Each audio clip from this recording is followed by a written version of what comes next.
This show is part of the Head Stuff Podcast Network.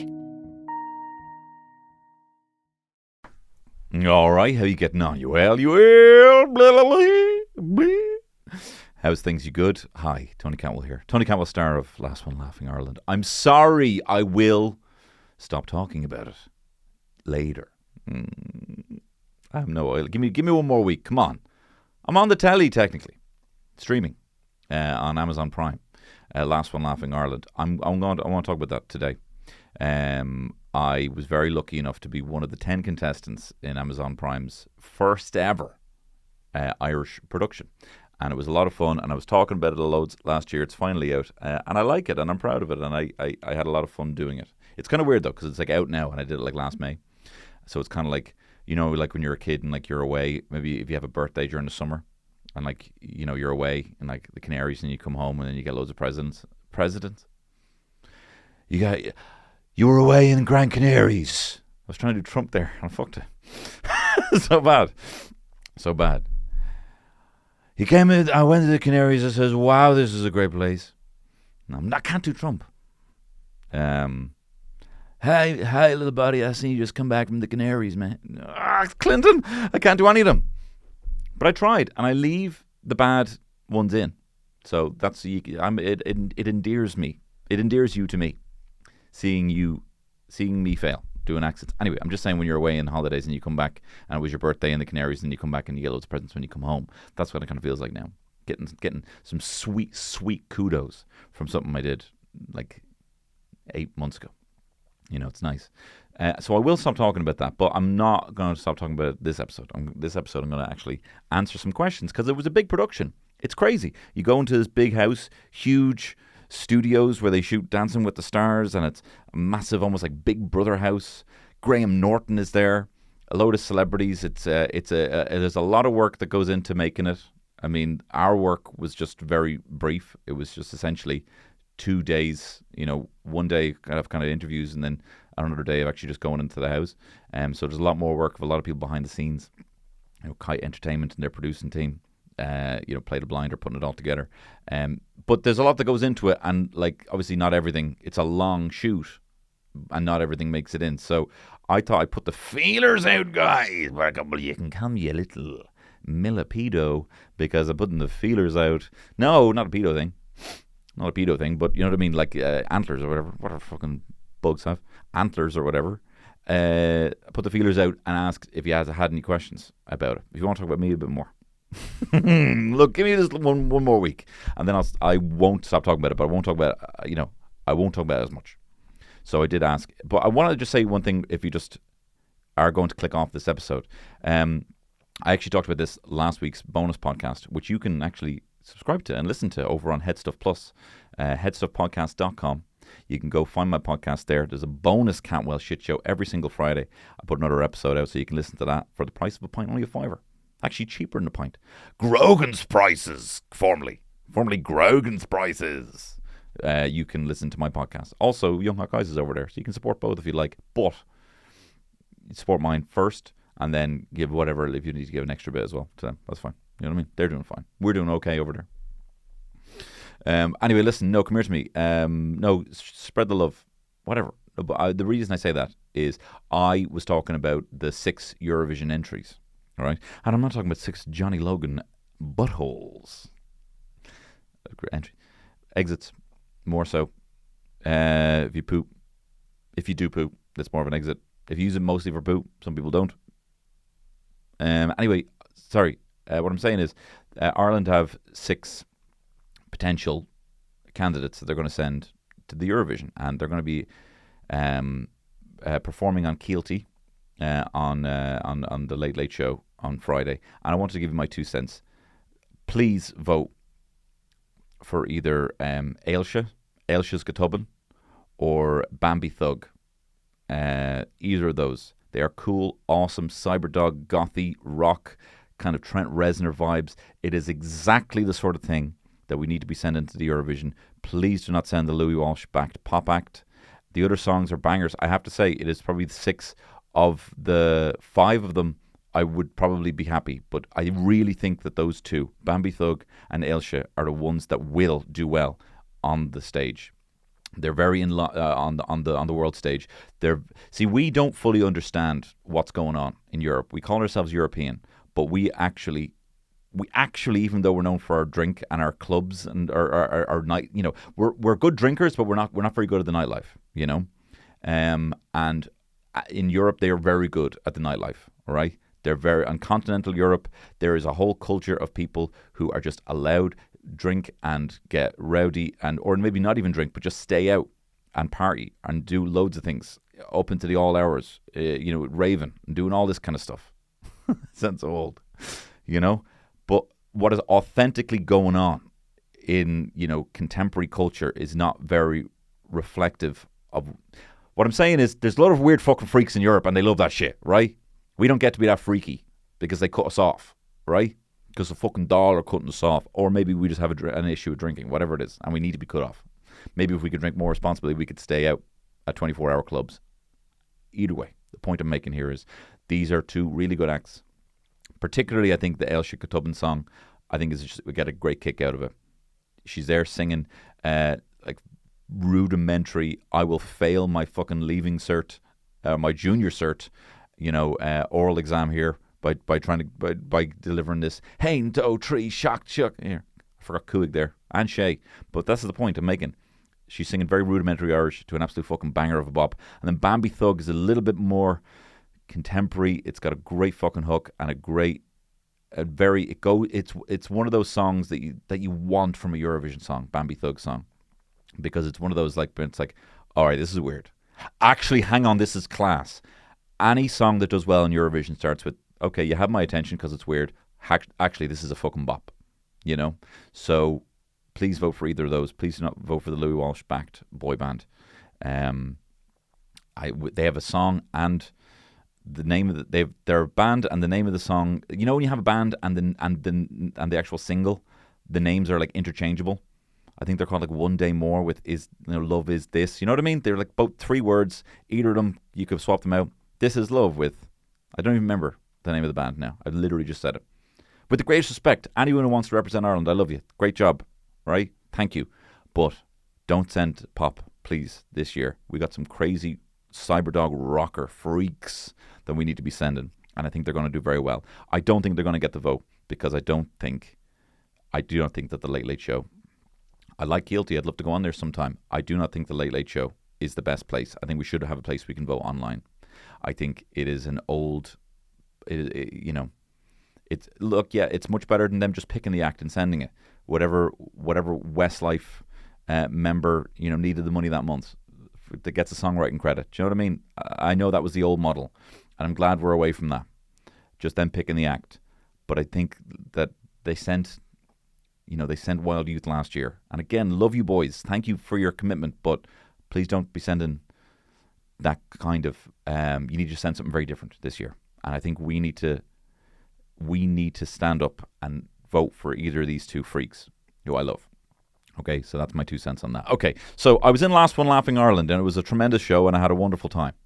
And I got some questions here, so I'm going to go through them as I got them. Actually, before I start, I should say this show, Last One Laughing Ireland, the whole premise is you go into this room with comedians, and you are not allowed to laugh. You are not allowed to laugh or smile, and they are watching everything, and sometimes very harsh, even just with a slight smile. So it's quite tough, and anyone who is able to get to the end and not laugh is the winner. While also, you have to also, you might get a card for like maybe not putting in the work to make other people laugh, or if you've tried a lot and it just hasn't really worked. So you have to constantly be making other people laugh, be on the move, be on the offensive, while also not laughing or smiling. And it was a lot of fun. So I've got a couple of questions here. Malumblebee asks, what was the hardest thing to not laugh at in the room? Jason Byrne got a hint of the fact that I laugh at fart sounds. And about 20 times I almost fucking broke. And he noticed it because I found there's loads of props as well, like the silly hats, rubber chickens, all the good stuff that you want, tiny hands, all the things that are very funny. And one was like a fart machine. And so I picked it up and I pressed the button and I just went, And I almost laughed. Just with me, my private discovery of this machine, I almost made me laugh. And I thought, okay, if I find that funny, other people will find that funny. So I went out and I started like planting it around and being like, oh, what's that sound? You know, excuse me, achoo. And I would do that. But then I actually did laugh, and I don't think they saw. I hit it very well. And I don't think that actually made the final thing. So when I tried it on Jason and I almost laughed, he smelled fucking blood. And then he took out this silly putty and he started following me around. It's going, and oh my God, that was the hardest thing to not laugh at. It was just so silly and it was just so relentless. There was the actual acts. I mean, I did think when Aisling B sings "My Heart Is Low" and started going blah, blah, blah, blah, my heart is so blah, blah, blah, doing like a kind of lick out thing, it was really tough. And that was early enough in the competition. And then also it's just very hard not to laugh at your own shit. Do you know what I mean? Or you make a quip, you know, and you're like, ha! Like they'd get you for that. So it's so hard to listen and think about what your face is doing at the same time. I've got two questions here. One was it actually just 6 hours? And another, did the show go over 6 hours because people didn't break? The show was technically the timer of every time you couldn't laugh was 6 hours, but it was much longer than 6 hours. Whenever someone laughed, Graham Norton would hit the red button. He would come in, give someone a card. But then there was a bit of just, they might have to change something, might have to change lights, there might have to be touch-ups or something like that. There might be the director kind of, because everyone wants to do their bit, so they're, you know, on stage, or they might have a big prop that isn't in their locker to get. So they'd have to like go get that. So there was a bit of kind of in the middle. So each time someone laughed, it was probably like about a half an hour reset. So it was like a long time. But it was genuinely 6 hours that you couldn't laugh, and then there'd be little breaks in between while, but you still didn't leave the room, you know, and you're still in the room, but you know, you were allowed to kind of smile. So in total, it was probably 10 to 12 hours people were in the room, so it didn't necessarily go on, and it literally did come down to the end. Like the winner won right at the end. You know, they upped the stakes, and it just kind of fell into place that it should happen like that without spoiling anything. But it was coming down to like the last minute, and they're like, okay, something has to happen. And they shook things up a lot, and whenever things were feeling a bit stale, they brought something in, they changed it up. They would give warnings to people if they hadn't really moved in a while. Like Graham Norton would, not even like producer, being like, you're on the watch list now, you have to try and make someone laugh. If you don't make someone laugh in the next hour, you could be out. So there was always it was always a game, you were always going, but it was ended up being much longer. In terms of the total shoot, though, you had those kind of talking head kind of interviews that we did the day after. And if you look at mine, I'm hungover. I'm hungover. Because just the adrenaline of being in there, and then when you're out, it's just like, oh, I forgot this was a show. And I'll talk more about that in a second. One here from Rosalie says, what was it like to sit in the back room drinking with Graham Norton and watching the show? The dream. It was a fucking dream. Graham Norton is a mensch. He is a perfect human being. I love him so much. I was obviously a huge fan beforehand. I met him, and he's the nicest dude ever. He's been so nice to me afterwards. He's mentioned me. He mentioned me on This Morning with Dermot O'Leary and Alison Hammond, and he was like, you need to check out Tony Cantwell's bit in episode 3. I couldn't believe it. You can check it out. There's a clip of it online. So super nice, super supportive and lovely. And then, when you're out of the competition, you go and you watch it with him. So whenever I got out, I was sitting there with him. And and because you're just so full of adrenaline, I just wanted, I was like, give me a fucking drink, right? Now, what I didn't really realize is there was like a whole kind of stocked bar in there with him. But it wasn't really a stocked bar. Like, it was a stocked bar stocked by the props department. So obviously, what do they need? They need visually interesting, straight liquors that are just up on a kind of like a Billy bookcase that's very well lit, you know? So I was just like, there was no labels on anything. There was no mixers. So, and it was actually a very funny bit where like Graham was actually just trying to present the show. And Emma Doran was all like, Tony, I'm going to make you a drink. What'll you have? And this is after we've already had a few drinks. And I was like, what is there? And like, he's literally trying to present the show. And she's like, "I'll make you whiskey." There's no ice though. Is there any ice? And then I'm shouting, "Is there any ice?" Like, and like this is being filmed, and we just completely forgot. And eventually Graham was like, "There's ice in the pineapple." And she went, "Oh yeah." She brought it over. It's like, "Your whiskey with ice." But Graham was still very nice to us. But it was clearly like, you know, I have a job here still to do while you're boozing it up. So that was funny, and I did get fairly steamed in the green room. You know, in the viewing room, so much so that there's even a bit at the end, because you know the Den are in it. That's not a spoiler by me saying that. The Den are in it. Zig and Zag and Dustin and Ray are in it, and they came out at the very end, and there's a clip of me at the very end leaning into Dustin, like I'm a fucking Punisher, like I'm burning the ear off him, and I'm not gonna lie, I don't remember this, and I leaned over to him. And I was like, "Dustin, man, you should have been here the whole time, man." And he says something, and I'm like, "Huh?" And I look, it's at the very end of episode 6, and I'm steamed in it. Another moment that you notice that I'm fairly steamed is my reaction when I see fellow young hot guy Shane Daniel Byrne come into the room. I literally scream like a high-pitched, like a debutante. I was like, "Ah!" I scream, and then like I almost even ruin the shot. You see the green, you know, the viewing room, and the comedian's in there, and Shane's in there, and I'm clapping with glee, and I couldn't hide it. And I'm like, "That's Shane!" And this is again, I'd already had a couple of whiskeys here, and I was feeling very giddy, and I started shouting like, "That's Shane!" And I just kept shouting, "That's Shane!" And Martin Angola, who's in the room as well, and again, like they're filming all this, and I'm like, "Oh, I feel like I'm always ruining the takes here." And Martin said, "Yeah, Tony, we know. We'd love to fucking hear what he's saying." I'm like, "Okay, I'm sorry, man." I was just so excited to see him because again, we had no idea who was going to be in. We had no idea who the cameo people were going to be. We had no idea who even the comedians who were in there were going to be. People had suspicions, and obviously, Ireland comedy scene is a smaller one. So, but they kept it very close to the chest, so we really had no idea who was going to be in there. So all the reactions are fairly real.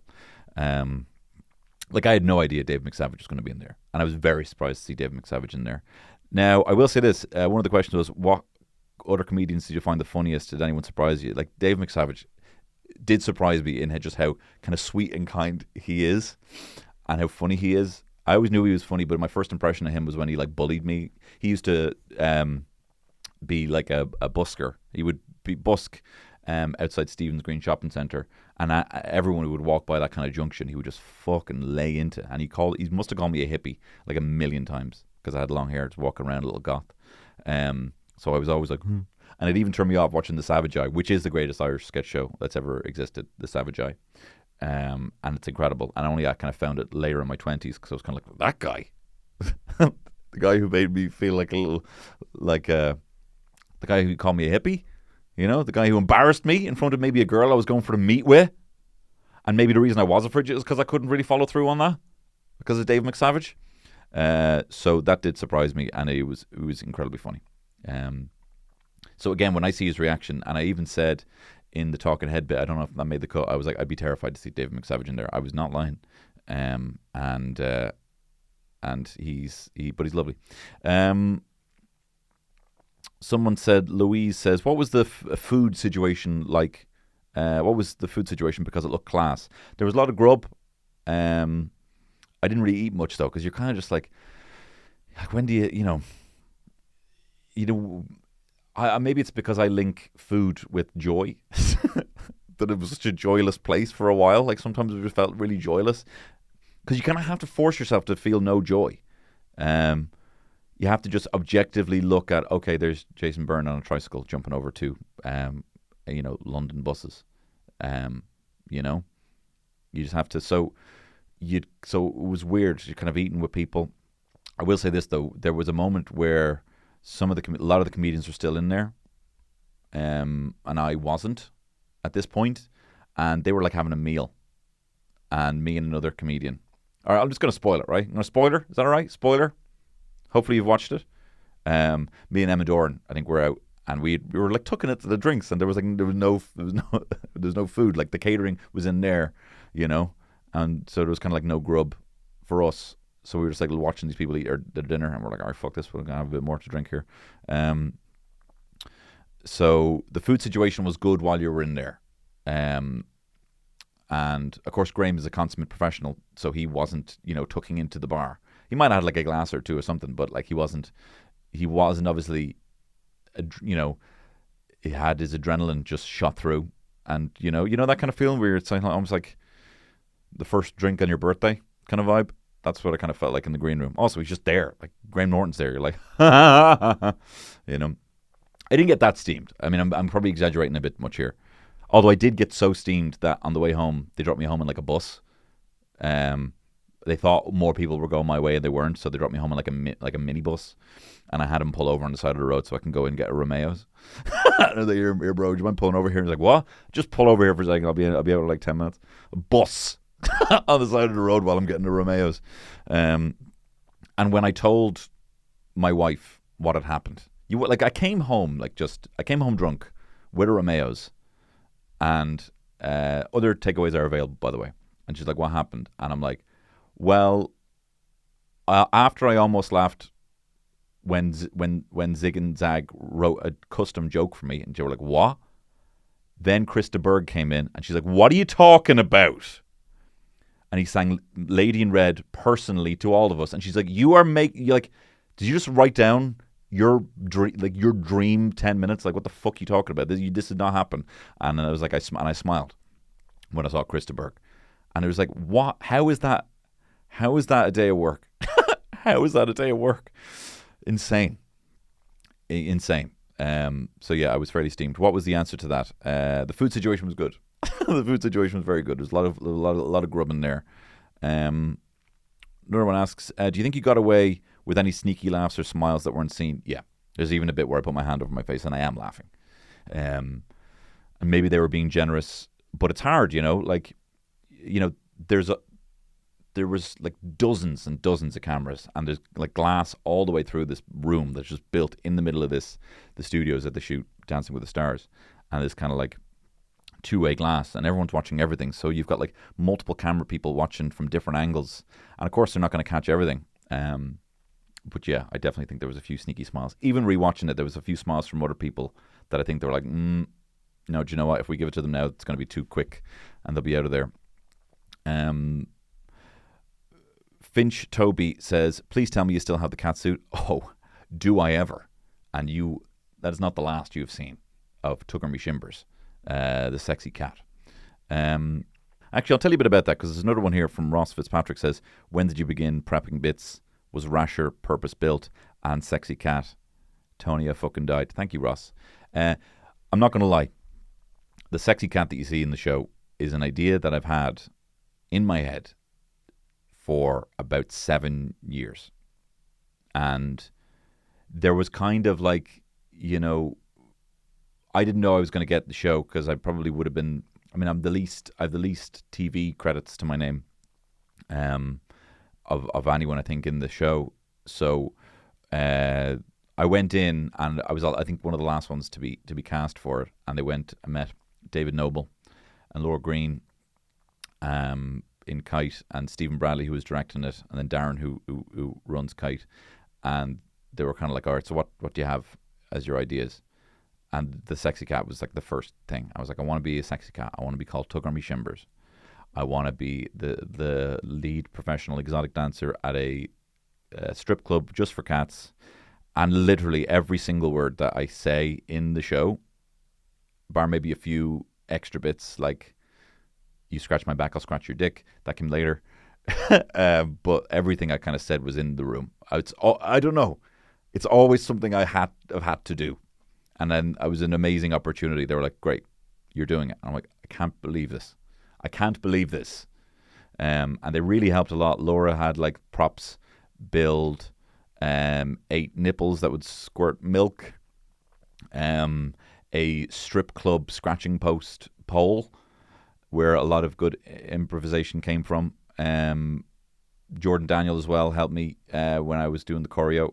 My good pal Jordan, when we were like doing it, I was like just spacing it out for him, and he was like, no, pause here, pardon the pun. And he's like, just be more like a cat. He just kept saying that, just be more like a cat. So that was that, and it won't be the last you've seen of old Tugger Me Shimbers. As for the Dublin Frenchman puppet, Rasher Dupont, is based on the videos I used to do of the Dublin. I'm a fucking Frenchman from Dublin, right? And you don't come into France without learning how to fire, motherfucker. I did those videos years ago. Unfortunately, lost the filter for it, so I haven't really been able to do it. I've tried to recreate it again just with warping filters, and it just doesn't look the same. And I always thought it'd be a funny puppet to have, because I've noticed that puppets can get away with saying worse things, or it's less offensive when it's from a puppet. You know, I've taken that inspiration from like the worst comedians there are who do racist puppet humor. But I thought that's fairly harmless to have a Dublin man who essentially thinks he's French, you know, and is kind of has a bit of a weird backstory, you know, or he is an actual French man who's lived in a bin like Oscar the Grouch and has moved to Dublin and has just picked up this kind of hybrid accent. Either one, you know, it's kind of like the Joker. You don't really know his backstory. That was built by, at the time they were called Odd Socks, but now it is Mulumblebee is actually the Mairead Mullumbee, and had built the prop with with the group Odd Socks, but I think Mairead is now gone. So Mulumblebee was one of the builders of the puppet. So that they built that a few years ago. And I was going to start incorporating that into my act, and I kind of have now. It takes a long time. It's taken a long time to figure out what works with it and what doesn't work, and it's been I've actually tried it so many times, and there's no one's laughed, you know. But I thought it would fit that, so I already had that. To answer your question, Mark Maloney says, "Can you explain the engineering behind the nipple squirting?" Yes, I can. How sore were your nipples after milking as well? Says Oshin. So it is like a rubber chest plate. I did this before. I did it at Mob Theatre before, a version of Tugger Me Shimbers. I think I called myself Litterbox, but I think Tugger Me Shimbers was a funnier name, and I thought I could catch people out by saying Tugger Me Shimbers, so I changed it. And when I did that, I had worn like a bra and underwear, and in the bra I had like marigold gloves. I had like holes in them that were full. I realized later that I actually had put milk in them that time, and I was like, this does not need to be milk. So when I did it live, I was actually squirting people with milk that were coming out of these two long teats, marigold gloves. And then in chatting to Laura Green, with Kite, we kind of worked out, she was like, would it be anatomically correct? And I'm like, if you can make anatomically correct, let's do anatomically correct. So they did anatomically correct. And what that was then like two bottle tops that the props team had made that kind of stuck out of the top. So they were like, you could unscrew them, fill them with water, and then screw them, and then just squirt them. You know, there was enough water in there that if you kind of went like that, you could kind of squirt them. And water was also fine and less offensive. I mean, originally I pitched it was like, I think you should put almond milk in there so that, you know, if there's any lactose intolerant people, they're not going to be offended. And they were like, or water. I'm like, yeah, or water. So that's how it worked. They were literally like, you know, baby milk bottles, you know, for the tops that stuck out. An incredible props team, I have to say. Another one here. Did you know Shane was going to make an appearance? No, he actually didn't tell me. Knew I was in it, even though I wasn't supposed to tell him. But he didn't tell me. There was, though, I was kind of hoping, because a few people were in there, kind of contributing to it. They brought comedians in to do a bit of a dry run as well. So I had a few comedians in there. Killian was one of them. Peter McGann as well also just helped me write some of Rasher Dupont's kind of one-liners and a few other bits that I ended up not being able to do. And actually I can tell you some of those in a sec. And they had gone in as kind of collaborators, and so that Graham would have some experience seeing, you know, funny people in there. And I was kind of hoping, all right, I got a couple of fucking spies in there. And I kind of started a group with them the next day, and I was like, okay, come on, tell me the inside scoop. What am I going in? Because I was like, I want to win. And they were like, we all talked about it. We've made an executive decision. We're not going to tell you anything. We're not going to tell you anything. that you're going to see, because I think I think for the sake of being in there, you're going to actually want to have fun, and if you're looking towards things, you're not going to have fun, and it's not going to work for you. And I'm glad they did, because the surprises were real, and it actually just every time something happened that was a surprise, you felt like kind of more reinvigorated to keep playing. But no, Shane didn't tell me he was going to be in, and had I been in there, had he walked out at that time, I would have fucking broke in a second. Ben Farley says, in my opinion, it should have been done over a week and more sadistic. Good shout. Very fucking good shout. Someone says here, well, John may as well use this as an opportunity. Nicola Conville says, why don't you shill out your voice? Because I would actually hear you read the yellow pages. Nicola, I do. Voicebank.ie, and you can get access to my stunning voice. Brady God's got a few questions here. Did that phone box really work in the phone box? It did. We were in there, and what didn't make the cut is, I was so shy as well. I got really shy. Jason literally just went in, because he has that kind of that kind of attention span. Started like turning things over, looking under cushions, he's always scanning. And so we went into the phone box, picked it up, and literally Graham's just on the other line. We didn't know that. I was just, at the time, it was me, Aisling B, and Jason in there. And then we realised we could talk to Graham. And I was just talking to him. I was like, my mother-in-law loves your wine. That's all I could say to him. It's the first thing I said to him. And he's like, thank you. I'm like, ha ha ha. I had nothing to say. But yeah, it really worked. Everything really worked. Like every button that you pressed, the reaction would happen. I don't know how they did it that way. Normally it's like some, there's someone behind it, like, oh, I can see he's pressed the button, now I'm going to do the lights. Everything really worked the way it was supposed to work. Another one from Brady God. Did Bernard O'Shea and Dave McSavage really not like each other? Or was it a joke? Let me tell you, it was so uncomfortable. It was so uncomfortable. Bernard O'Shea comes in, he's meant to be like this actor, and Dave McSavage is all like, you're Bernard O'Shea, we don't like each other, and it was really uncomfortable. Like the reactions are real, and I'm so surprised that they made it that it made it in.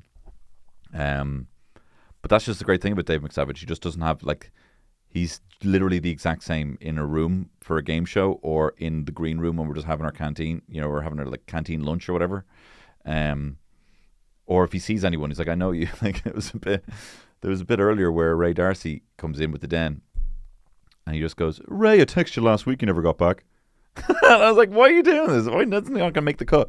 And thank God the Bernard one did, because it was just really funny, really uncomfortable. And I think it added another layer of intrigue to Bernard's kind of performance, the fact that he had to get really close and touchy and feely with all these people. And David just didn't like him. I think they're all right now. But it was probably a nice kind of come to Jesus moment for the two of them. But no, that was totally real. That was genuine kind of like animosity going on there. It was very interesting. And literally I was in the viewing room at that point, and I was like, they're not going to do this. What does Graham Norton smell like? Incredible. Genuinely smells great. Very much so. And let's just see. I want to see what my bits were going to be. So I mean, what was amazing about this was they just kept saying, all right, more silly ideas, just silly ideas. And they were like, doesn't need to be stand-up bits. And I'm like, okay, great. The first bit I actually sent them after, there was one, I'll get into that. So there was a few bits that I sent them.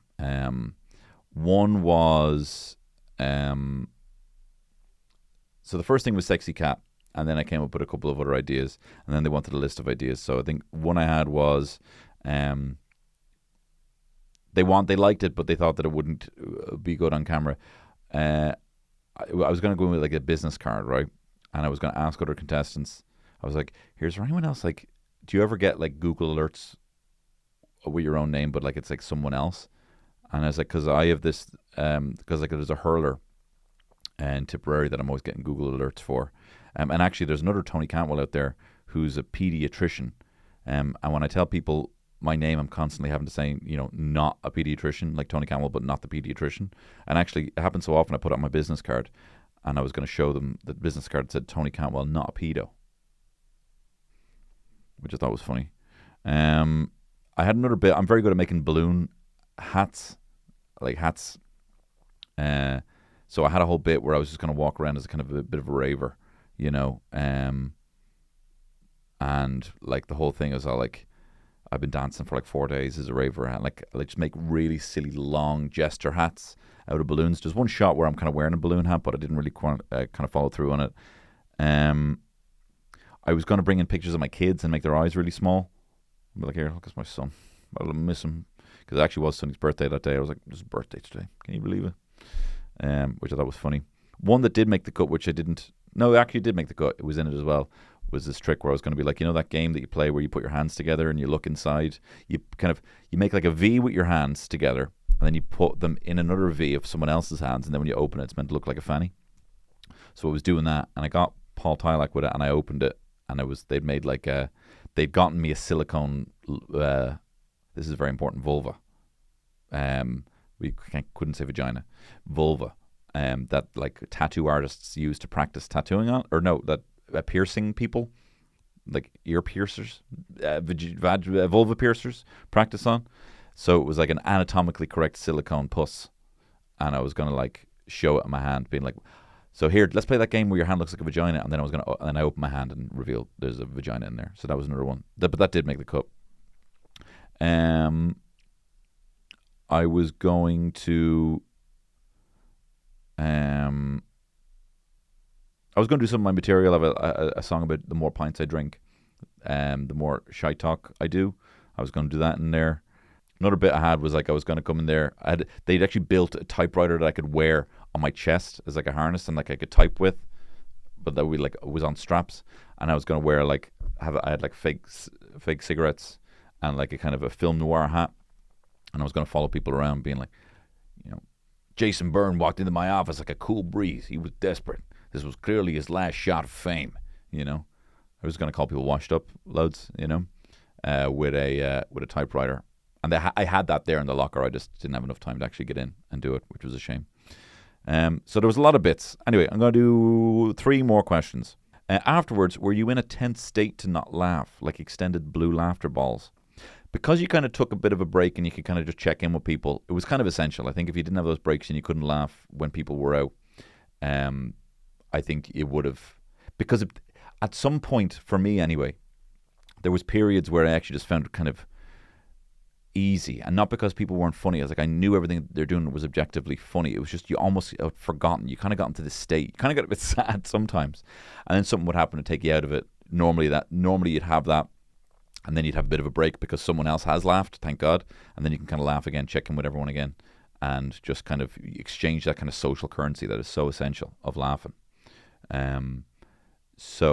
But then you hear me in the viewing room. I keep calling it, I don't know, the observation room. Graham Norton afterwards. Like I'm howling laughter. And that's just how I want to be all the time. So I luckily was able to let it out, but I was absolutely fucking exhausted afterwards. Do you think there will be another season? And who do you want to see in it? Well, of course, I'd love to see my young hot guys. I'd love to see Shane. I'd love to see Killian in there. Peter would be an absolute asset in there. Alison Spittle 100% needs to be in there. She actually turned me on to that show. She was like, you just need to watch this show. And it was the Australian version. And I was like, what the fuck is this? I love it. And then I couldn't believe them when they were doing that. I couldn't believe they were doing an Irish one. And then I also just couldn't believe that when they'd asked me, because I actually was a huge fan of the Australian one. And I watched the Canadian one as well. Alison Spittle would be great. Justine Stafford literally compulsively has to come up with like 100,000 ideas a day. Ali Fox would also be a real... you never know what she's going to say. Every single time we're having a chat, she does tell a story and she'll just get deadly serious about something. And I'm like, I had no idea this is where this was going. I'll break my shit laughing. Anyone who's ever been on my podcast is very funny and should be on the show. All right, last one. How did you get away with basically having your testicles on show in the green morph suit? Okay, look. I probably would have reframed them better. I can't believe how quick my penis was to disappear when I put on this green morph suit. They were bungled up together. It did not look good. I thought, oh, this might actually look, if something's mashed in there, it would never look good. Actually, I never really thought it would look good. But I thought, I kind of tucked up. And in doing so, it was just my testicles on show. I don't know how I got away with it. I think some people really didn't like it at all. But I will say this, okay? I'm not a pervert. Tony Cantwell, not a pedo or a pervert, right? I'm not a pervert. But they really, it really would look like I am some sort of like exhibitionist weirdo because. So the way it kind of worked out, there was not much done in changing the edit of how some things went, but basically they cut in some bits of me not in the morph suit after the Dublin Frenchman. I came out early with the Dublin Frenchman. I was wearing the green morph suit. And then I was just, when the Frenchman wasn't landing, I put him away and I started just like making things look like they were floating because I was acting like, oh, you can't see me, I'm in a green morph suit. But they had put in a good chunk of material in between that. And then that happens in the second episode. So it's like a morph suit Dublin Frenchman, the first one. There's my balls. Second one, morph suit again. It looks like I put it on again, but it was actually just because it was extended from the Dublin Frenchman and they cut other people's bits in as well. Because there's actually so many things happening at the same time. Like there are different stories happening, you know, while people are over there. There's there could be like 5 different events happening in the room at any given time.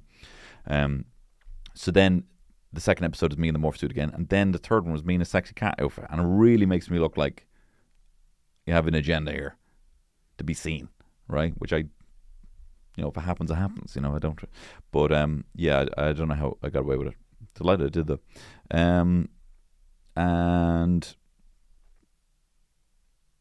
do you think your red card was fair? Says Money Girl. My red card was 100% fair. I was crying laughing when I got the red card. I was crying laughing. I was crying laughing at how Deirdre O'Kane was doing this Mary Robinson thing and committing to it so hard and just being so dry with just explaining what comedy is. And while doing that, it was so disrespectful that Jason was just like constantly with the silly putties going. And so I was crying laughing and laughing out loud. And I think they underplayed it a little bit because I was there like just shaking, crying. Like I knew I was out. So the red card, no, was definitely fair. The yellow card, when I smiled a bit at Krista Berg, maybe was a bit harsh, but I'm so glad that I have some connection to Krista Berg because I genuinely fucking love Lady in Red. Do you know what I like doing sometimes? It's going to make you sound like it now. When PlayStation 4 came out, when the PlayStation 4 came out and I got one, you could play music through the game on your Spotify. And I thought, this is amazing. This is going to change everything to do with GTA and playing the radio. So I'm just going to play my own music as I drive around. And I remember bringing Jordan over, or I think I had a PS4 in my room. And I was living with Jordan. I was like, hey, check this out. And he came into my room. And I just played Lady in Red on repeat, just mowing people down. GTA 5.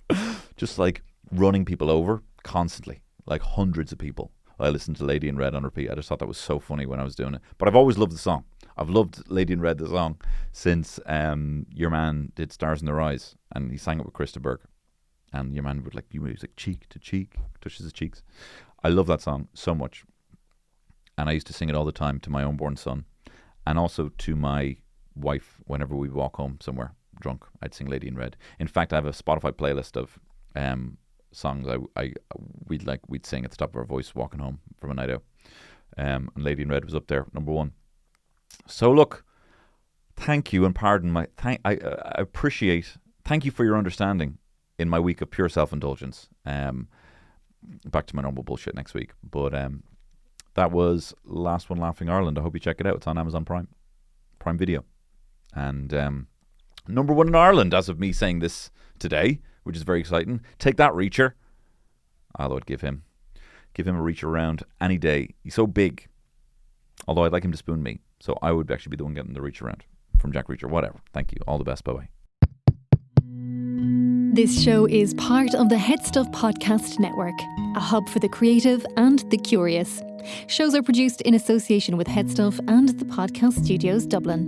Find out more or become a member at headstuffpodcasts.com.